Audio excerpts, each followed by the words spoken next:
এক ছেলে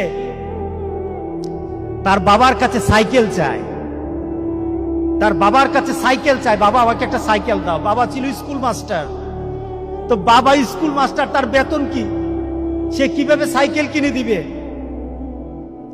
কিনে দেয় না। ছেলেও নাসুর বান্দা, সাইকেল চাই কিনে দেয় না, সাইকেল চাই কিনে দেয় না। একবার ছেলে বাবাকে বলল, বাবা আমাকে সাইকেলটা কিনে দাও না। বাবা রাগ করলেন, রাগ কিয়ে বললেন, আরেকবার সাইকেল চাইবি তাহলে পিটাম, তুই আমাকে বিরক্ত করতেছিস। কি বলেন, আমরা বিরক্ত হই না মাঝে মাঝে?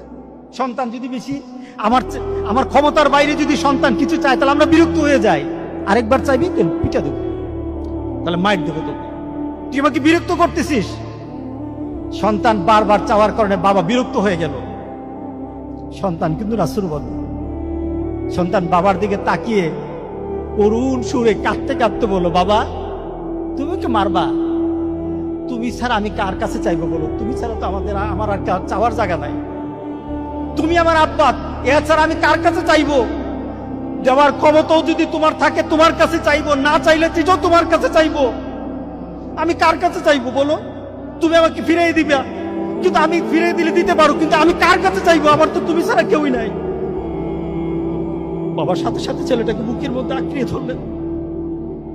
বাবা তুই আমাকে এমন একটা কথা শুনালি, যা তোকে আগামীকাল সাইকেল কিনে দেবো। সুবহানাল্লাহ, সুবহানাল্লাহ। তার মানে কি, ছেলে তার বাবার হৃদয়ে টাচ করেছে। তার কথার মধ্যে আবেগ ছিল, ভালোবাসা ছিল, নিবেদন ছিল, যে বাবা